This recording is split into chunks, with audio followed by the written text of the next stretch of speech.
So we're in the middle of this crisis, or maybe it's not even in the middle. Maybe this thing has only just begun, which of course makes it worse because we don't know how bad it will end up being. We don't even know what it will end up being, really. And that's a little scary. And that thought keeps creeping in, doesn't it? The fear of the unknown, the deceiver's whispering voice, hey, probably time to panic, don't you think?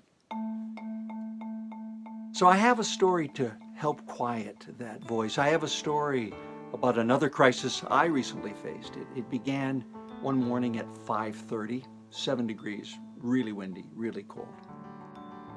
I returned my rental car and parked it in the Enterprise lot at the airport in Bismarck, North Dakota. I grabbed my bag, I locked the car, walked into the terminal. I always arrive a couple hours early just in case a crisis should arise. There was no one at the Enterprise counter, of course, at that early hour, so I slid my 2 car keys, connected by that metal ring, into the narrow slot at the top of the key return lockbox on the counter there, and I dropped them in. It was the sound of the keys landing inside the box that awoke me to the terrifying truth that I had locked my phone in the car. This was a problem because not only now was I without my phone, but I was without all of my travel information. I knew I was flying to Baltimore, but I had no idea where I was going from there. I didn't know, was someone picking me up? Was I renting another car? Where's my hotel? Where's my show tonight? Is it in Maryland or in Pennsylvania? What time's my sound check? I had no idea. And then the thought went through my head, no, I can get this. This is okay. I can get that information. I'll just call my agent. And then I realized, no, I won't because I don't have my phone. I went to the Delta counter and I explained my dilemma to the agent there. Such a nice lady. And she told me that Enterprise wasn't going to be until 10 that morning. And then she said, here, use my phone. Call Enterprise. Tell them your situation. Maybe they can give you a local number for a local manager, and that person can come over and open up the box for you. Enterprise put me on hold for 27 minutes. Fortunately, they gave me a wonderful selection of one song to listen to. Now it's after 6 o'clock. I hung up and I went back to the lockbox. I turned her video camera on, and I flipped it over so I can see what's on the screen now. And then I slid the top of the camera into the slot in the lockbox. And the video light turned on because apparently it's pretty dark inside there.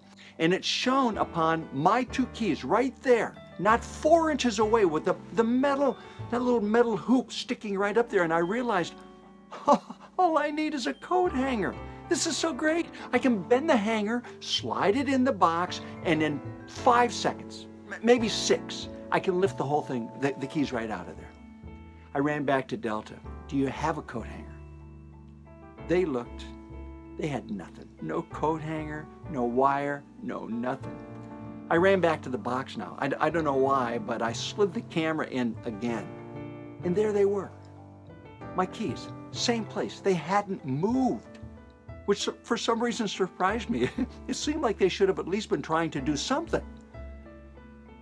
I felt a tap on my shoulder. I heard the words, "Excuse me, sir." I turned to see the unsmiling face of the county sheriff. "May I ask what you're doing?" I said, "Yeah, I'm trying to get my keys out of the lockbox." He said, "Oh, they're your keys." I said, "Yes, they are my keys." I pulled out my rental agreement out of my pocket. I said, "I rented those very keys until 12:30 today. I want to use them for my car, but I can't because they fell into this box," which of course was somewhat true. "Please, can you help me find a coat hanger so I can get them? I can just lift them out of there." He said, No. We're not going to do that. I'll call you a locksmith," which he did. He said, "The guy will be here at 7.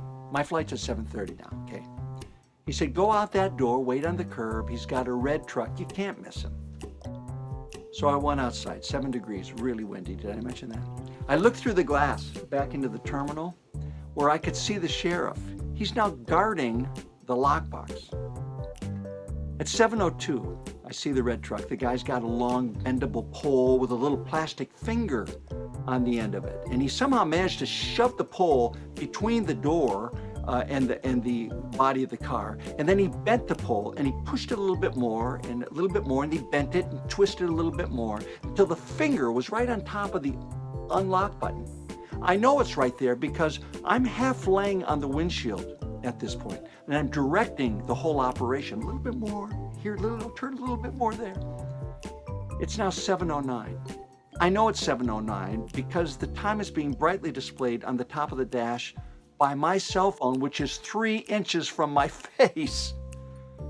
I look back toward the terminal. I can see my jet back here clearly. I can see people in that little space between the jetway and my plane. They're boarding my flight. It's now 7:17. I realize I'm going to miss it. I'm going to miss my booking, for which I will lose enough money to buy a number of those cell phones. I'm in such a panic, sweat by this time, that my shirt is frozen to the windshield. I said to the guy, hey, sorry, but I got to go. He says, well, you got to pay me.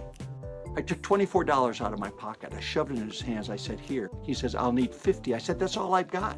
He said, sorry, I'm calling the cops. I said, no need to call the cops. Follow me. He's right in here guarding the lockbox.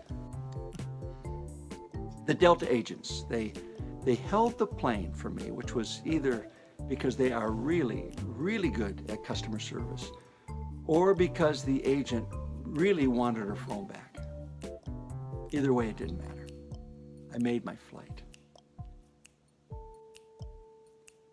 Here's the point of the story. On the way to Baltimore, I grew really upset with myself, but because I realized that throughout that whole panicked crisis, I had on my body a ballpoint pen, a shoelace, and a paperclip. I could have lifted those keys out with ease in 30 seconds, but I couldn't see those essential things that I possessed because I was so focused on what I lacked. Hey friends, brothers, sisters, sons and daughters of the King, the creator of all that there is, we walk through this crisis together. And for some, it may seem like we're walking through the valley of the shadow of death, but we need not fear, for we are not alone. It may seem scary because we can't see what lies ahead, but that's the way it's supposed to be. The future belongs to God. We can't live there. Our life is to be lived in the right now. And right now, He is with us.